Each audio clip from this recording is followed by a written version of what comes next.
Friends, Tartarians, and fellow persons and corporations, welcome our guest, Jeremy Kauffman from LBRY. How are you doing today? I am doing great. It's great to be here with you. Fantastic. Oh my gosh, this is so exciting. So I think we should acknowledge the irony that this is on the evilest of all platforms, YouTube, but only as a migration pattern to LBRY because I'm so tired of it. But yeah, I mean, That's right. I will admit, while Odyssey is a way better way to in watch every YouTube way. videos. Yeah. We don't have live stream. Well, we don't have live stream yet. I have to admit it. It's coming very soon. And so until we have it, happy to make an exception and remain where we need to remain. And we also actually don't ask you to wholly leave YouTube. We got to bring people out of this space. It doesn't happen overnight. People aren't going to drop that habit, overnight. But it's clear, it's very clear that YouTube is not the future. And what they've been doing is just absolutely crazy.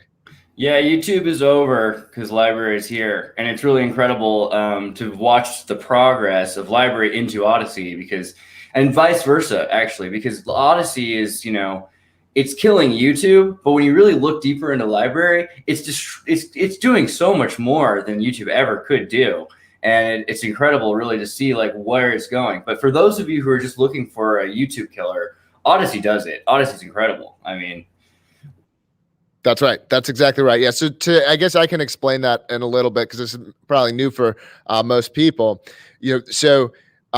If you are just looking for that YouTube alternative, you're fed up with YouTube policy, you want a YouTube that's more like it was a decade ago when they were respecting independent creators, when there was, weird, trippy, original, all kinds of things, all kinds of voices, you can go to odysee.com and just have a good experience. And your journey can end there. Okay. There is more to it, and we're going to talk a lot about it. But I like to really emphasize that because that's what a lot of people are looking for. That's why we launched Odysee.com, is because that is all that people want, right? If you look at who the companies that are quote unquote our competitors, and of course they're not our competitors because of LBRY and what underlies Odysee. But the reason that these quote unquote people are using these quote unquote competitors, trying to like mute Slack at the same time here, so we start getting those sounds. They're the same thing. It's the same thing. It's just another platform that it has the same incentives, that can turn on its users, that is not really doing anything genuinely different when it comes to empowering creators and changing the way that we speak and share things with each other. And that genuine difference is this technology called LBRY. And what LBRY does is it does to money what it does to publishing what Bitcoin did to money. Okay, so that same property of the end user has say. The corporation in the middle doesn't have the say. And that's what LBRY does. And we can get into how and why. And so there's some bold claims, but that's what we're doing here.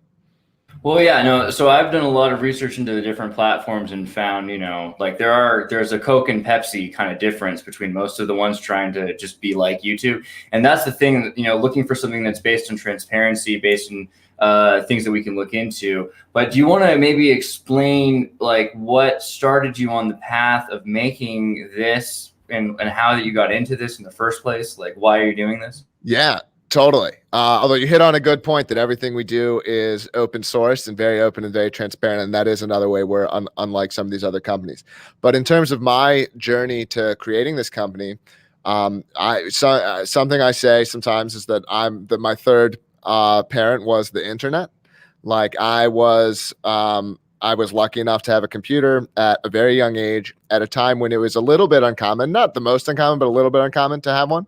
And I was able to go on the internet and I was able to learn all kinds of interesting things there. I learned that, sometimes the people who taught me things in school, and they may be misleading me a little bit, or they may be skipping some things or missing them that are important.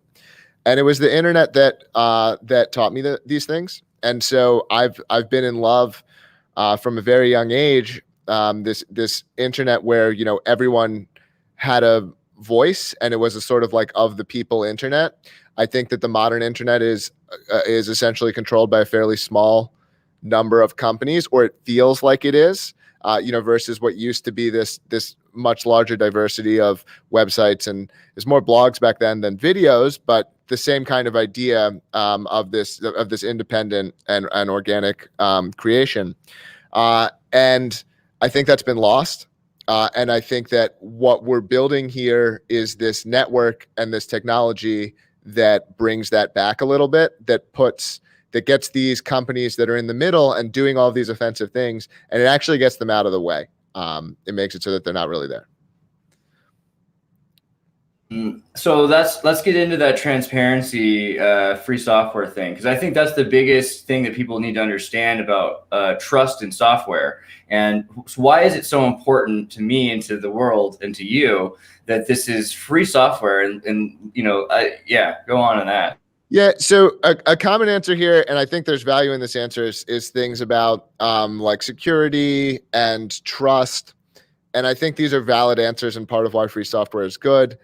I think actually the biggest reason that open software is good is it reduces the amount of control that the counterparty, the company, can ultimately enforce on you.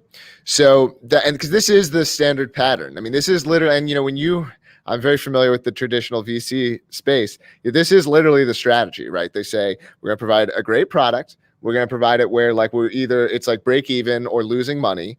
And then once we capture the market, we're going to basically essentially cripple our own product. We're going to make it worse. We're going to add more ads. We're going to make you pay for it. We're going to do all these things. But we're going to wait to do that until we've sort of captured the market. And this is the pattern. We see it play out repeatedly.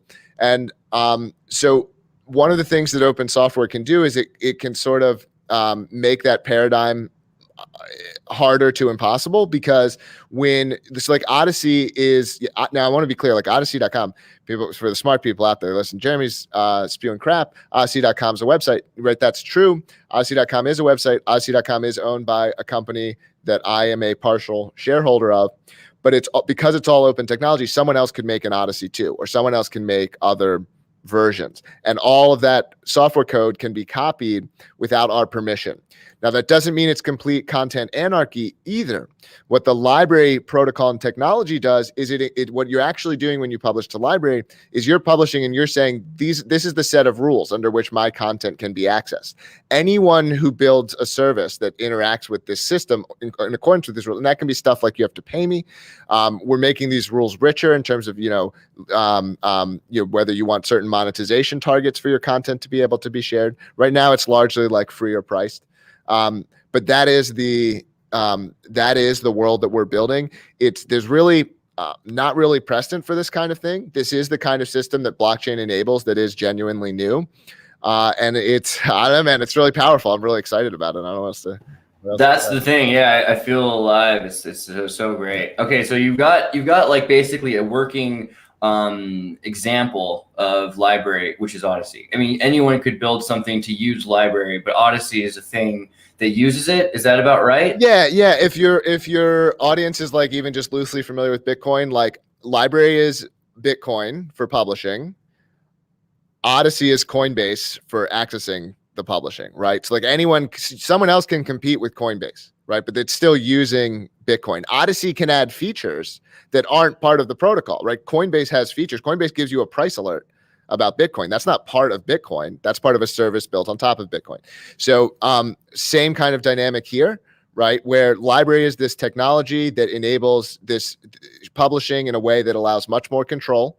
And Odysee is the best, easiest way to use it. Just like if you're going to tell, for most people, like I would recommend Coinbase to most people. People might say, oh, it's not your keys, not your wallet, whatever. But like for the average person who wants to get involved with Bitcoin, I would say go to Coinbase.com. Yeah, even though I like Exodus and Jax a lot better. Sure, yeah, there's a reason why I like to use LBRY's actual app, actually. And that's another thing I'd mention, guys, is that, Odysee is amazing, but like the app LBRY, you're going to start noticing there's so much more stuff that you can do with it than just YouTube stuff, like hosting audio files, hosting 3D printing files, hosting books. I mean, it's incredible, all the things, all the kind of content that you're storing instead of just random numbers. Yeah, that's absolutely true. And since you've brought it up, I can dig into that a little bit. I'm learning ostensibly how to get better at promoting my company, which involves like not making it this thing for nerdy power user people. My bad. But since you started, like, look, I'm a big nerd. That is how the company started. There is a wholly peer-to-peer client. You can access all kinds of cool stuff on there. LBRY is the preferred technology of the defense distributed people, which is open source firearms CAD files. And you can get that client called LBRY Desktop from LBRY.com.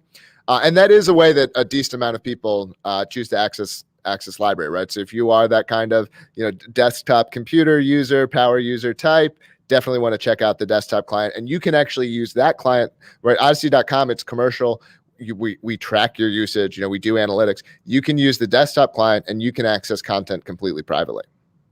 Well, so I want to bring up some of this idea about I'm hearing a bit of an echo, by the way. All right, I think it's good. Okay, so basically, one of the reasons that I got so like, okay, LBRY now, Odysee now, I have to do it now, was because about a few weeks ago or something like that, Alex Jones came through. I'm living with Tim Pool right now, and Alex Jones came through and did an interview with Michael Malice. It was a great show. He said something that was a joke that wasn't even, it was misinterpreted by Google as usual. And they even slowed it down to prove it wasn't what they said. But they tore it down instantly. It was the most watched episode, I think, that the IRL cast had ever had.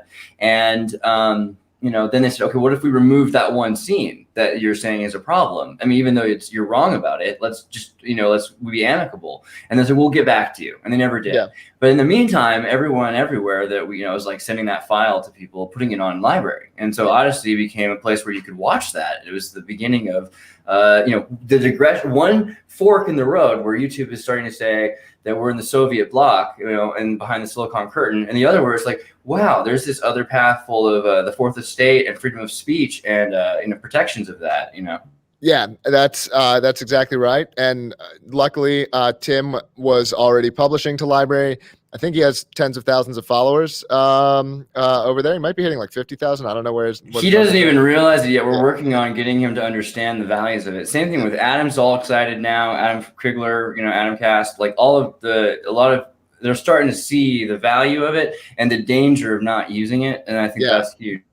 Yeah, it's fantastic. And I am not, I am ultimately a pragmatic person. While what we're trying to do is like very radical. Like people have an audience, people are making money making this content. Like the right way to get off of YouTube for a lot of people is going to be to do it over time. It's going to be to start making your content available over here. You mention that it's available over here. You see how it goes. You engage a little bit. And if you like it, you bring your audience over time. And especially as more people and more people come over here. And, we're seeing hundreds of thousands of new people, sign up every week. Yeah, I mean, well, the thing is also in terms of all the other services, beyond just being better, it's also much easier to switch. I mean, I've noticed that you can just quickly jump onto Odysee without anything. You're there. And if you have a channel with I think you have to have 300, subscribers, some really nominal amount. But if you have, a channel with videos, you can really quickly with the promoter program, get your videos with the dates that they were made onto LBRY. And so that's fantastic for anybody who's not that tech savvy. They can very quickly, and you guys were really, try getting help from Google. It was way easier to get you guys to help, figure out how to make the channel get onto the LBRY. So, I mean, that's incredible. I guess I wanted to also ask, and maybe you covered this, is the difference between the generation believing in gratis products versus free. But what's the difference to you in terms of freedom and gratis as an experience? Because a lot of people are like, oh, well, I'm not paying to use the service. Isn't that free? What's that mean? Yeah. Yeah. And I would say there's no free lunch in the world, right? So right now, it is possible to watch a lot of content on Odysee.com without advertisements and for free. I don't expect that situation to remain that way forever. I don't even necessarily expect it to remain that way for very long. But what we will do, because we've been this way for the entire lifespan of our company, we're very transparent about what these costs are. And there will always be options to simply pay, so it can cost, a couple of pennies per user to stream a video to them. People can run up several dollars. You may be watching, $1 or $2 worth of videos a month if you're watching a lot. But we're never gonna take your information and sell it to people without your permission. You're always going to have options in terms of paying for things, and then all of that is on top of open software. So if people want to build their own versions, and you want to distribute the files over the web yourself, right? Because the files over the web are distributed by us. The files over the desktop client are from the peer-to-peer network. You can do it, and you can pay yourself. So our attitude is to always give people options and to be like fair and transparent with how we operate. See, that's the thing that's so exciting. Okay, so all right, so to sum up, he's saying freedom is in speech, not as freedom is in beer, not free as in beer, which is, I think, the thing. But what's fascinating about that is you're talking about real value to this. So there's a lot of these other services that have kind of toyed with, giving people, some kind of access to information. But in terms of really like the value of something, that's a huge thing. You got these people that are making super chats, and they're getting exchanges of commercial, and and it used to be you and I tube, and now it's Colbert and Tina Fey tube, and the commercials are at the top down. But it looks like this could be a system that could kind of democratize advertisements as well as the videos themselves. Yes, 100%, 100%, and it is becoming like that, where it is. You call it Colbert Tube, yeah. It's like it's all cable TV stars is like who you can find on YouTube, and people like PewDiePie, who made YouTube big. He's like, I'm not saying he's not treated well by YouTube, but this is not what they're about anymore. He's treated like a suppressive person in a Scientology family. I mean, I don't know. But okay, so you've got this idea of this wallet. Oh wait, did you have a response to it? I think part of what happens here is you've got a company that's basically said it's explicitly okay to be political at work, and then 95% of them believe exactly the same things. And it doesn't have to be like this conspiracy where they're like actively, being like, who are we going to get this week, for it to result in an experience that is like very biased and unfair to certain types of people, saying certain types of things, where people in, doing analogous things, but of a different political persuasion are completely okay. And so I think that is like a big underlying part of why this is going on. And I think it's why it's going to continue to get worse. See, like just now, like when you said conspiracy, it was the first time anyone's been allowed to say that on my channel in a year. And I almost winced. No. Thank you for opening up the doors to freedom of speech. I mean, it's incredible that we can say that, because that's going to go on the LBRY and we can start talking again, like without feeling like we're being listened to by the Soviet Union. I mean, it's crazy. So, okay, again, I would like to finish the story of why I wasn't able to broadcast for a week. I think I told you earlier was, so that happened with Tim, big deal, because he's a little bit got more clout. So they just kind of gave him a warning. For me, I had him skateboarding on my channel, and they called me, they struck me for cyberbullying. And as I was thinking, it's like usually when someone bigger than you strikes you, that's the bully. But, okay, so it's cyberbullying. It's a pretty good example of cyberbullying.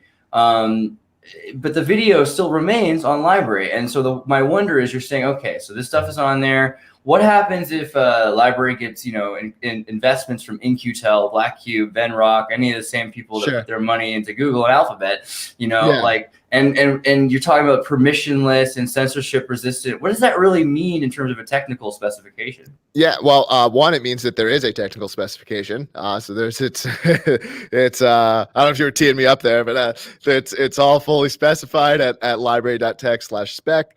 There's a published white paper that's been accepted by IEEE, which is a pretty established engineering. God, I love Spectrum. Spectrum's the best. Yeah. This was just one of their computer science conferences. So it's all documented. All of the code is available. It's on GitHub. That code is distributed across, hundreds and thousands probably of different computers have a copy of it. All of the software that already exists, it's all permissionless. So that software can't get taken over. So and because it's open source, even the new people couldn't somehow like, start putting backdoors in and like releasing new versions. Like that would all be visible, or the company would have to say things like, we're not releasing open source software anymore. And like people would go like, what? Why are they doing that? So it's like, it's really hard.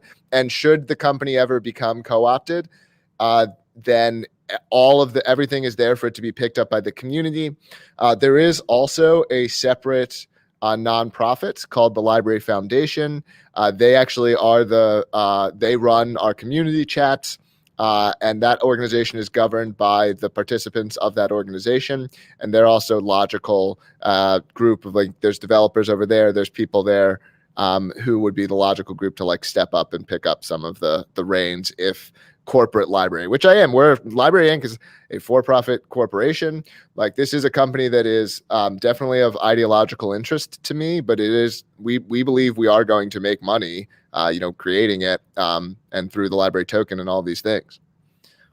That's an interesting aspect in and of its side, but yeah, the idea that you can make free software, share it with people, and the service is worth something, that people can, just to me, it's valuable that I can be communicating, and it can, the fourth estate is free in the terms of free speech. That's a valuable thing. I'd be willing to, die for that, let alone pay for it. So it's fantastic that exists. But one of the questions then is, since you're not using dollars, what's the deal with tokens, and how's that all, connect and work? Yeah, as I said, I'm pragmatic, right? So while I am a believer in blockchain, to me, blockchain is a how, it's not a why. We use blockchain so that we can do things that people ultimately want, and people ultimately want things like dollars in their bank account to buy bread with or whatever. People don't spend that much money on bread these days, buying other things, but the point is, bread's pretty expensive. Yeah. I don't know why I went to bread, but we don't like. I actually don't love it when our product. The more our product makes about the token, actually, the less I like it. Like that's with Odysee. With Odysee, we made it more of this like Twitch like gem. One of the things I expect us to build out with the Odysee offering in the coming years is just direct to bank account cash outs, or in general improving the ability to cash out and to cash into the ecosystem. So the crypto element, I want, like, it is fundamental to what we're doing. When I say that I don't want to put it front and center, I'm not therefore trying to like hide it. It's that people don't want to know how their car works. They just want a car that works. Like, so I think it's a mistake that crypto makes a lot of, like making people or leaking all of these user experience problems that exist. And so that we're trying very much to not be that way. So I don't like the fact that people have to learn the cryptonomics. For the cryptonomics people, come and get involved and learn it. Like, it's always going to be there, but that should be a power user thing. That shouldn't be an average user thing.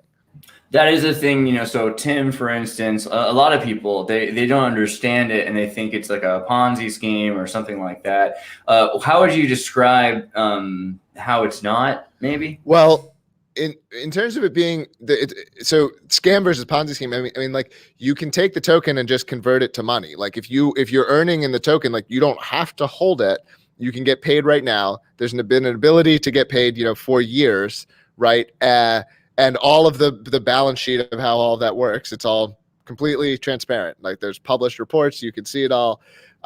The reason it works is that there's people on the other side, and there's demand for the token created by using the network. It takes a little bit of the token to publish, and the token also creates. I need to get better at describing this. The technical term is a namespace. So, like, there's this catalog that everything is listed within. And so you can think of spots as being like more expensive in that namespace, desirable handles, the same way that there's, desirable street corners in New York City. And if you want to open your store in a different place, it's going to cost a different amount of money. Everyone can get a handle. Everyone can open a store. And right now, everything is very, very cheap. But there is a system there that creates demand for the token on the other side, has a track record of working. And at the end of the day, it's on us, right? Because what people understand is, I published my video, the money showed up, right? Like, and we need to continue to build the experience to the point that it's that simple. Right now, there are steps in between where you have to like cash out the token. I can tell my mom to use our software. I could not tell my mom to cash out the token. Like, it's not that it's not at that level of user friendly that the rest of the app is. Because you have to go through it, you have to get it to Bitcoin, and then you have to get it to dollars, and then you have to get it into your bank account. Like, and if you're a crypto person, that's easy. But if you're someone, and the average person can learn, but it's like not. It's not click the button and it's there, you know. Well, we'll work on that. Yeah. That's the other thing, is that this is all so freaking new. Yeah. I mean, oh my God, how fast you guys have come that you've gotten it this far. Yeah, you're a better promoter than I am, but that's part of why I think part of creating good things is like you can't be satisfied. You have to always be focusing on what can be better. And you also have line, to, if I wanted to get the money out, like let's say you I can. make a video, Bottom line, yeah. If someone gives me $5 worth of tokens, if I make a video and I get 100 people to give me $5 worth of tokens each, in that moment from when it is, I can cash out if I want to in $5 per. I can do that. I can get the money out basically. 100%. There are fact videos on how to do it. I'm sure anyone that's listening to this conversation and understanding it could get through these steps, right? I'm just saying not everyone could. But I'm gonna make my mom learn. Don't you worry. Yeah, I love my mom. Mom, if you're listening, you probably could do it, Mom. I'm not selling you shit. Yeah, I believe in you. I believe in your mom. All right, so like the price and economy. So this is something that Thomas brought up, and I thought was a good point. Why can't LBRY be built as a stable coin, and why does it need to have a value? In terms of censorship resistance, spam protection, scarcity, and Zuku's triangle he referred to. Yeah. So it's like basically to get LBRY's price to be stable, I suspect you would have to be like flexible with the amount of it. I don't see how, because part of what it's providing is this namespace in which there is inherent scarcity. So if there's more demand for the namespace, either the price of the token has to rise, or you would have to make more tokens. I actually have never thought at length about what that second model would look like, but I'm guessing that maybe token holders wouldn't prefer it. To be clear, like I don't see the speculation and like price up and down aspect as an inherently good thing. Again, people like I don't need to add scratch off tickets to my video earnings, right? Like I'd kind of rather just get the amount. So I think I do think like as the more it gets used, the price will get more stable. I do expect the price will go up as demand for using it does continue to go up. But I don't think like we couldn't just program it to be worth $1. To explain exactly why not, I don't know. You could talk about how, like, when you'd have to read Das Kapital. Yeah, George Soros breaking the Bank of England in the 1980s is a great story you can look up if you want to understand why you can't do that. Touche. Well, okay, so let's say that you got really sick of me though, and you wanted to shadow ban me. Like, could you do it? Like right on my channel, I'm pretty much like I think I make pretty good videos, but like for the most part, the only growth I get is from off other sites. If I have a Discord, if I have Twitter, things like that. If I meet people organically, which is hard to do during a pandemic, but I try. That'll make me grow. But like they've really knocked down all of my subscribers for like a year or two, so that they know, and it's incredibly obvious that they're shadow banning. Can you do that with like how does the list of videos, like if I'm looking for videos, like how does that all work? So the answer, let me answer, but I'll go backwards. In terms of how that works, like the answer is it's open source, but it's complicated. Like you're creating this like scoring algorithm based off of a bunch of factors. So it's difficult to explain succinctly, but it is open for people who want to nerd out on it. In terms of whether we can ban you, which I think is the more fundamental question, the answer is, and I'll be very blunt about it, we can ban you from Odysee.com. We cannot ban you from the LBRY network or from LBRY desktop. Right. And shadow banning, we don't really have we're not really set up for that on Odysee.com, so we can really only ban you. We cannot shadow ban you. And I can get into, of course, that raises other questions about how do we deal with other things and how do we deal with illegal content. And I can talk about some of that stuff if you want to go in that direction. That might be valuable to like, so MPAA, RIAA, like if they attack content, like what happens with that, and the DMCA, Digital Millennium Copyright Act, and Picture Association of America, Record Association, guys. Just Yep. Oh, sorry. Yeah. So it's similar to using other desktop peer-to-peer software. We actually do go, I guess, kind of a level above. We provide, we actually do maintain a blacklist that people can access, and that the software is by default configured to listen to. It's the same list that we use for blocking content on the websites. Of course, on the websites, it's just hard coded and it's part of the website. Whereas in the desktop client, it's depending on how your software is configured, whether you're whether you're connecting to our servers for results and stuff like that.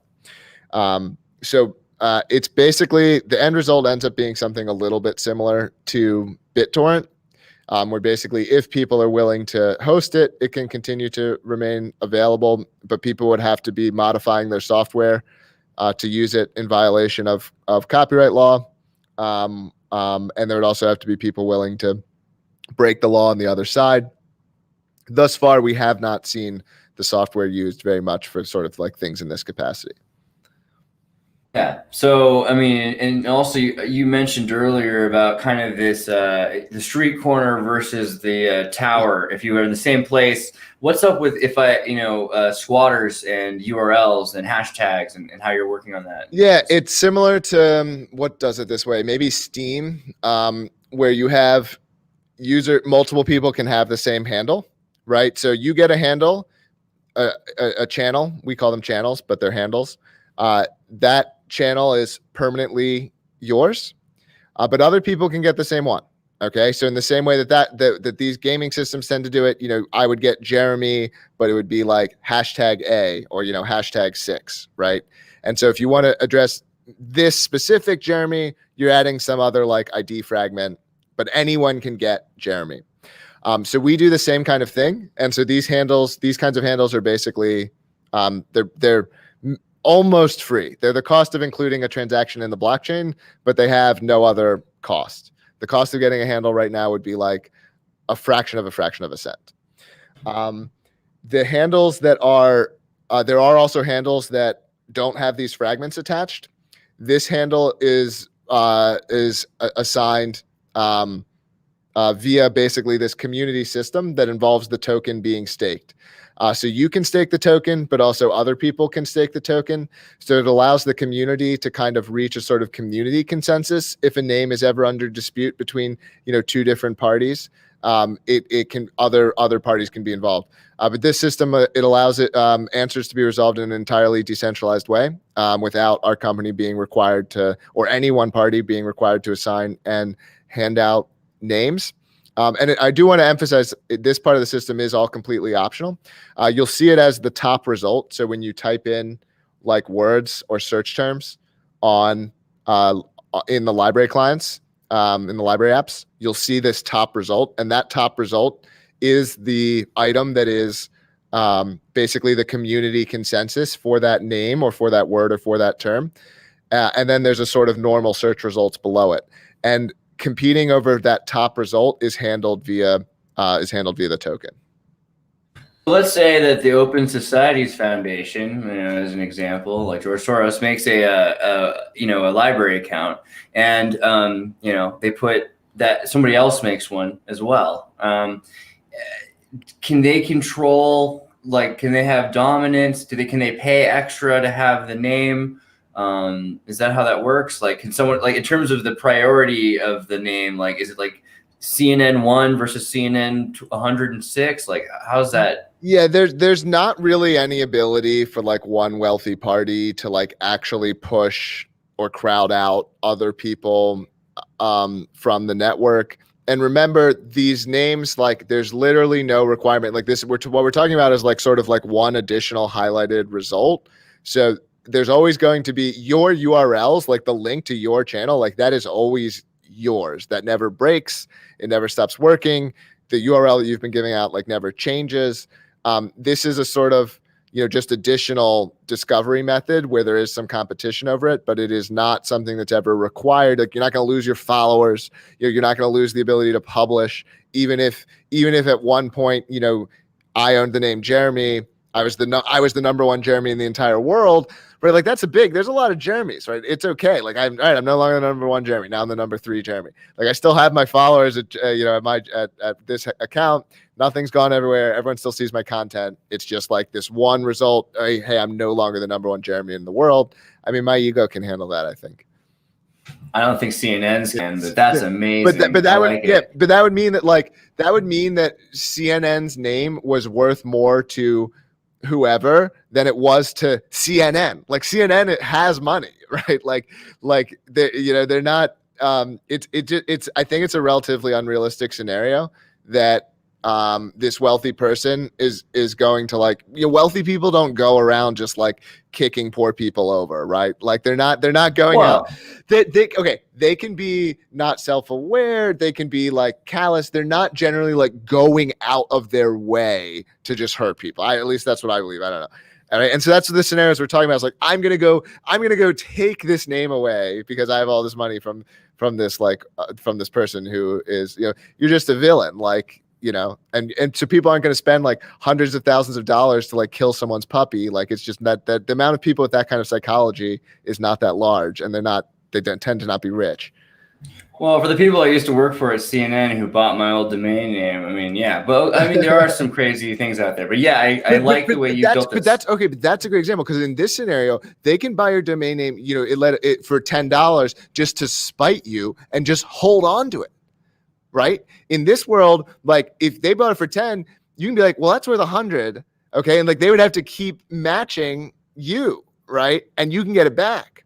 And again, for people who don't like that idea, not required. So you can always get any other domain name that there's not competition for. But I do think that's an interesting scenario, because like it's not clear. Like part of the problem here, because the domain name system is a great analogy to this, there is no right answer. Like if you do what the domain name system did, it had all kinds of problems, like the problem you just named, like the fact that all the names get squatted on. Like how is that advantageous to society or having websites work, that like everyone races out to grab every possible name and then doesn't do anything with them, hoping to extort the next person for way more money than they paid for it. Like the current outcome is not particularly socially desirable. And I would say that already we have a pretty good amount of empirical evidence, given that these like aggressive activities aren't happening and names have generally flowed to better places that people agree are better places on our network.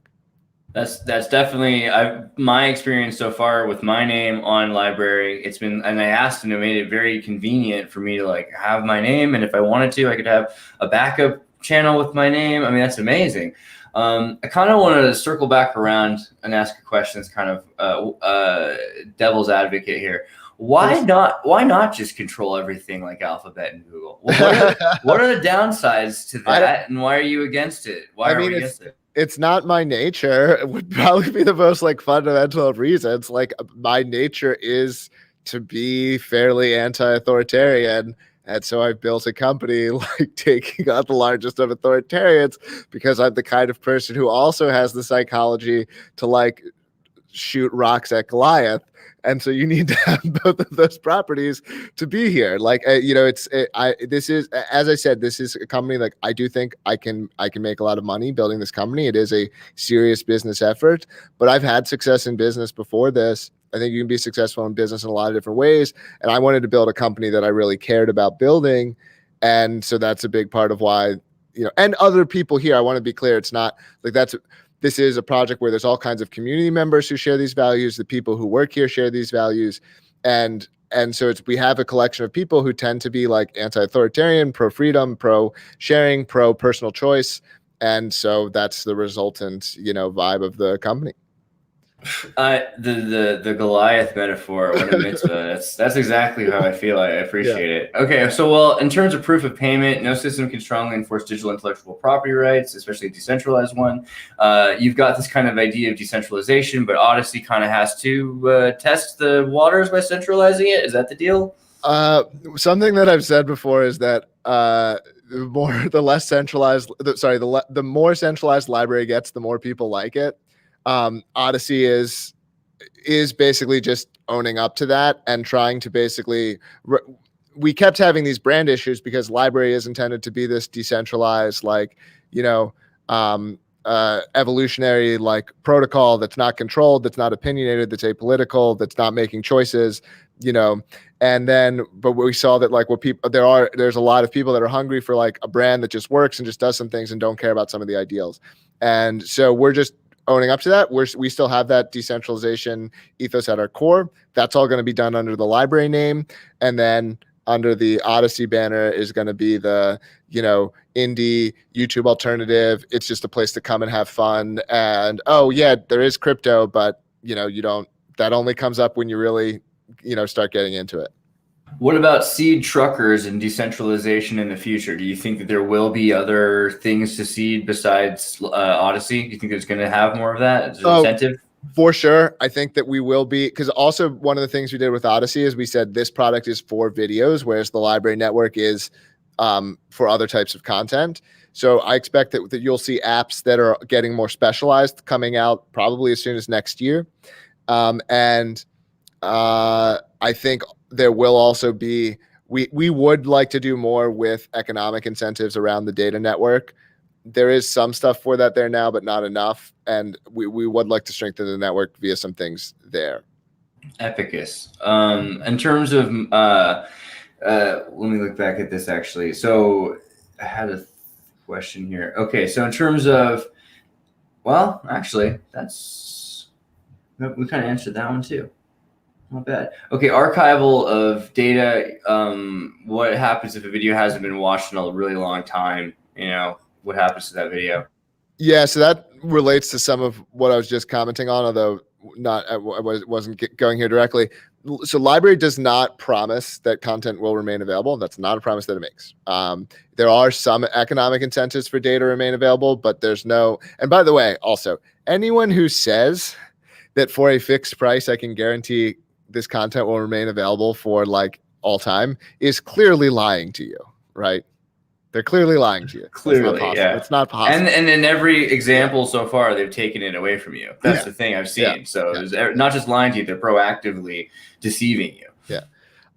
So just some of these blockchain protocols make like crazy and radical claims that I think are frequently untrue. So our intent is to rely on market incentives, but to rely on market incentives not to guarantee upfront, but to guarantee based off of demand. So rather than contracting at the time of publish, you're trusting that market incentives will provide the data. Similar to the way that like I don't get a contract for bread. Like I just trust that the store will have bread when I want it. But if I want like an incredibly esoteric kind of bread that's like I'm the only person in the country once, I might not be able to get it. But as long as there's some reasonable contingent, and we're talking about the internet, costs are way cheap, marginal costs are way lower than bread. So like if the content is even remotely desirable and people are willing to pay even like remotely small amounts of money, it is rational for some hard drive out there to keep a copy of it. But there is no guarantee. If you have a 50 terabyte file that no one's ever accessing, it is absolutely possible that the network would not retain a copy of it. Let me also rephrase it slightly in terms of decentralization. If I have a Raspberry Pi with a terabyte of memory, right? You can always host okay. Yeah, that's okay. Also. That's so in other words, yeah. If I promise myself that I won't delete my video, and I'm not lying to myself, it could probably theoretically last. Yeah. Very good point. Better at my job than I am. Yeah.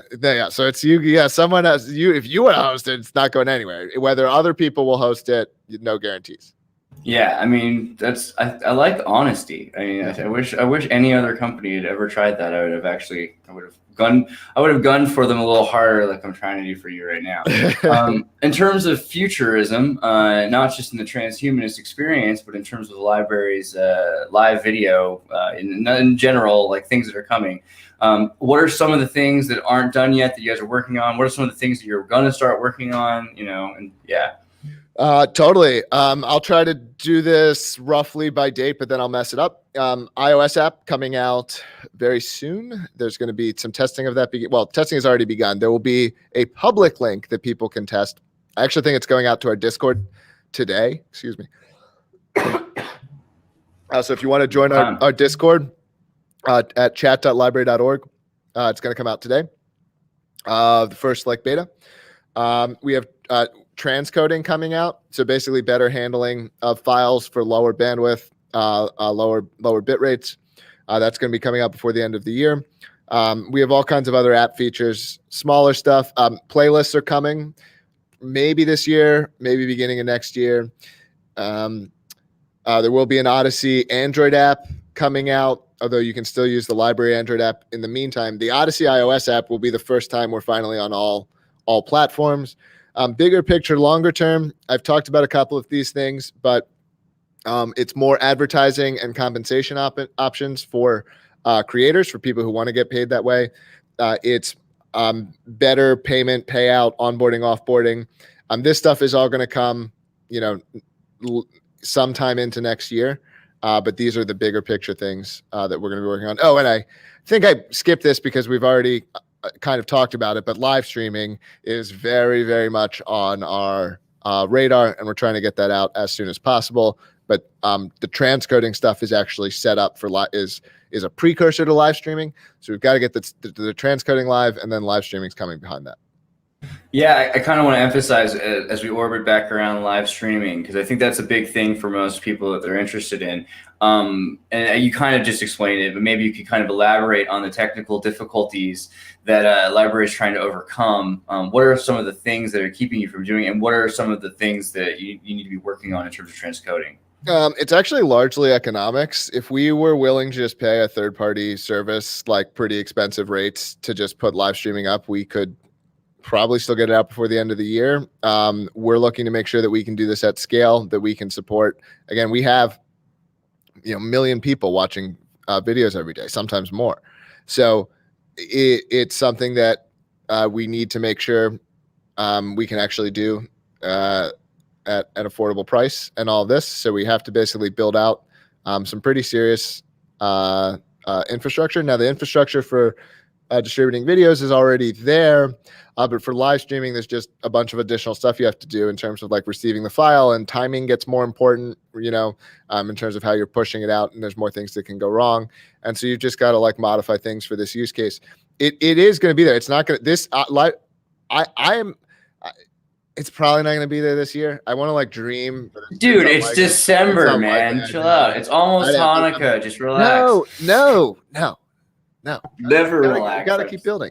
We can relax, but that's not. There's a lot of time to do more building in December. Let's not let off. So it's only like December 7th. I'm actually kidding, and I'm spending so much time in your Discord. Yeah. By the way, my Discord is mirroring your Discord in terms of we have the mirrored link to show our members what the progress is in LBRY right now. And I want to encourage, as you guys know, this is like an open software project, to get into the Discord and to like look into how you can help, because we know programmers. We should be helping with this. So man, again, I'm going to lose my job because you're just doing all. No, I'm down to help. Don't worry. I don't want that job.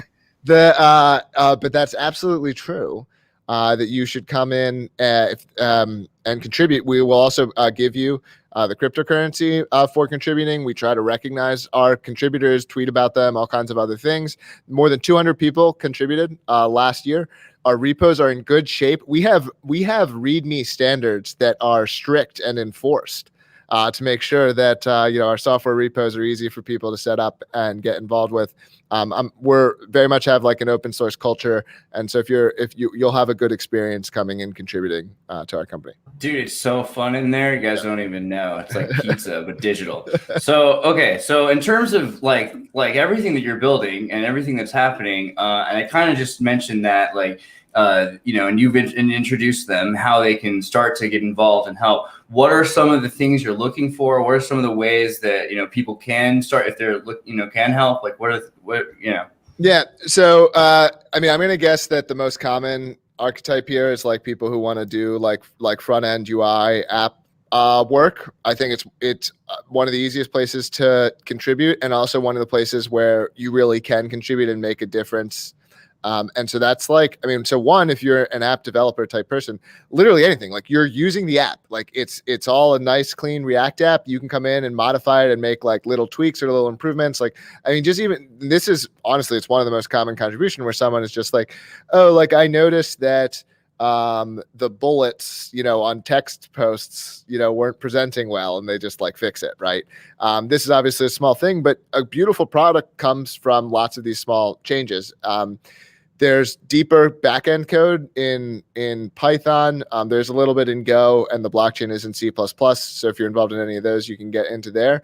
But I think either the desktop or the mobile app are the places those are the places we get the most contributors, and the places where someone can comment. You can add an entire feature. There's also issues tagged, help wanted, and this kind of thing that help you find stuff that you could potentially do if you don't have any of your own ideas.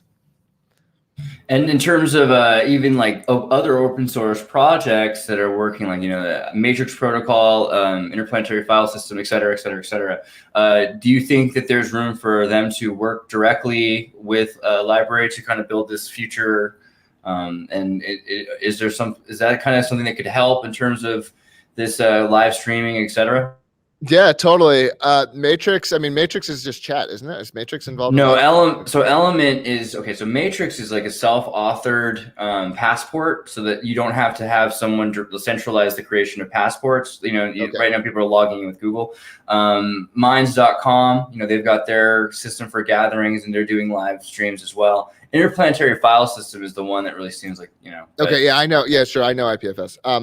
I see there's being a little bit of a relationship, but not a ton of one. Like they're much more in the space of all kinds of content as opposed to discoverable content, like the experience of consuming content and following someone, like publishing. What I would call publishing. Like they're not trying to do publishing. Like they're trying to do, back up your photos. I do think their technology can also be used to like distribute a movie, but it's not providing like app experiences that are competing with, traditional sort of Web 2.0 apps. That's just not the space that they're in. Could there be some interoperability between those networks at some point? Yeah, maybe I could definitely see that happening at some point.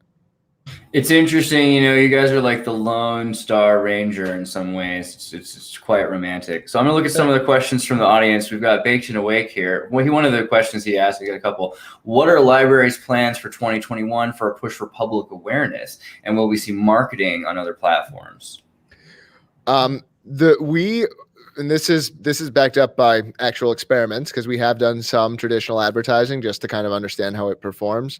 All of our data seems to show that the number one thing that brings over people and makes them stick is creators like talking about the platform genuinely. So when creators are saying to their audience, saying, "Hey, I'm over here. I like it over here. It's better for me. If you come over here, you're going to have it better over there." If they're on this side, doesn't have to be about an anti-Google thing, but if they're frustrated with Google, then like, hey, let's stop complaining about Google. Let's do something about it. That's the number one thing. And that's something that you frequently can't buy. Sometimes you can buy it. So we probably will do more like exclusives and these kinds of things where like the creator likes us, but like, look, they're giving up some revenue. They want to do an exclusive and help nudge more people over. I do think we'll do more of that marketing wise. But it has to be not just, paying someone to talk about us. It has to be people are supportive of the platform, and we're finding a deal that's like a win-win to help, even out what they're giving up, maybe. So that is the one thing I expect we'll do more of marketing wise. A lot of our marketing has come from word of mouth. I could see us amping up spending a little bit on like media production, like tell our own story more and better. I still make some of the videos, and it probably shows I'm not that good at it. I like your channel. What? I started a channel because I'm like, I got to be on the other side, man. I got to start making a show. I slipped out of it a little bit, but I think I do need to pick that back up again. And yeah, I do the editing for some of the LBRY videos on the official LBRY channel. So that's like been my creative work, I guess. I'll have to ask you more nerdy questions. Oh, I'm terrible. And I do it in like awful ways. Like I use like whatever. What's the name of the program? But it's like I'm on Linux. I'm using. Like, yeah. Are you using Sinalera? Are you using OpenShot? What do you got? I'm so curious. No, it starts with an A. What's it called?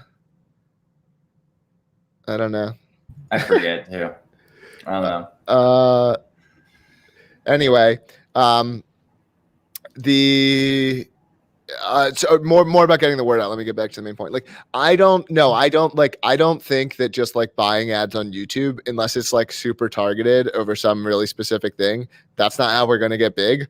We're going to get big by continuing to tell our story, by continuing to persuade other people to tell our story. Like, that's so many people. How did you hear about LBRY? How did you find Odysee? Well, someone else told me about it.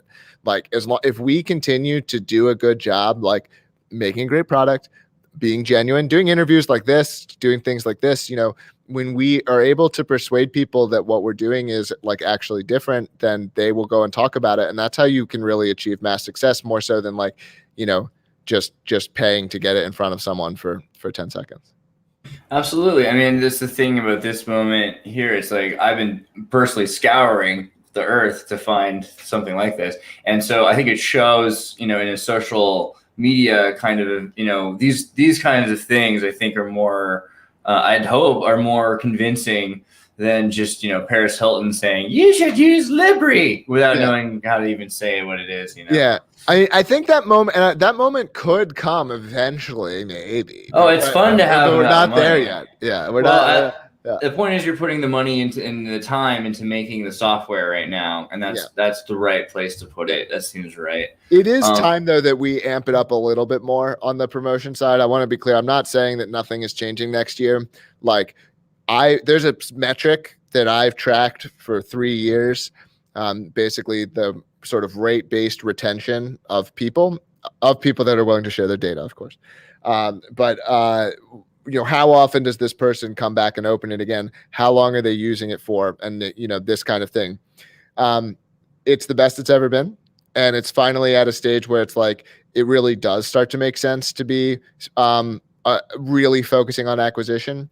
If you're running a restaurant and most people don't like your food, it doesn't make that much sense to advertise it, right? You got to get your recipe better, right? And the data is really saying that our food is delicious. And so that does make me want to amp the spending. Whereas before we were spending, 80% technical of all the money that the company was spending, or 80% on product. I don't think it's going to be that high next year. I think it's incredible, actually, and that's what we want to see. We want to see it succeed so much that it can actually like start to wear suits and look like Google used to look, but like when they were serious. I've got a couple questions here. Also, it's more like a suggestion. I think is, will there be in the Power App of LBRY for Odysee? Maybe YouTube has video editing features. If something happens and RIAA wants you to remove a song, YouTube has a way that you can do that. Do you think that you might eventually add some things that you can, edit the video through the app? Totally. I heard earlier we were talking about things that people could come in and contribute. So if someone wants to come in and add it, that is not around the corner. Will it be added eventually? Of course. Yeah. That's not Q1. Well, of course. I mean, look, it's a feature that people want. I expect there to be a time where, 10 times as many people are working on this software as are right now, 20 times, 50 times. I think we're going to continue to grow. And as we continue to grow, that's a very logical thing to do eventually. It's not the easiest thing to build from scratch. And so, like we're not going to build that before we add playlists, right? But it is something that I expect would come eventually.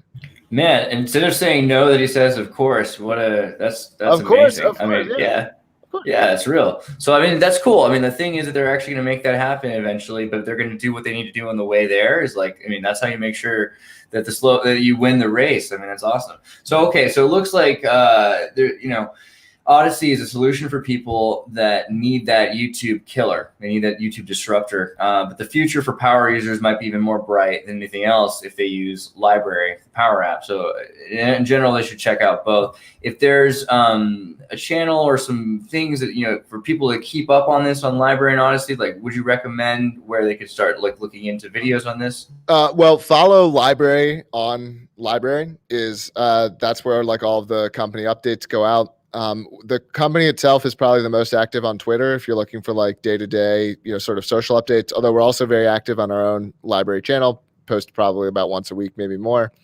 So if you want to know like what we're doing as a company, you can follow that. There's also a LBRY tech channel on LBRY itself that can be followed for like deeper technical updates. If you want to follow me, I'm at Jeremy Kauffman on Twitter. You can also find me on the website. I mean, you can email me. I'm very accessible. Always like meeting people who are passionate about doing something here. And so if you're that kind of person, you're welcome to contact me. Case in point right now. Yeah. And I think that covers it. If go and the sign Discord. up, go and use it. Yeah, chat.library.org for the Discord. I mean, the number one thing is just go and create an account and follow great people like this channel and go start using it now. Well, I think that's a beautiful explanation of everything. I would also add, guys, go onto the Discord and you can post your library content to their content share. And then that's been helping me actually on my library channel, because then other librarians, or I don't know if you call them that yet, but they are watching each other. So that's great. I mean, so get in the Discord for sure. And yeah, start using this app right away. My God, it's the best thing I've ever seen. I'm so excited. Yeah, we're about the end here. So, Jeremy, thanks so much for coming. Thank you. This has been fantastic. I appreciate it. Cheers. Recent Tartarians. Ciao, guys.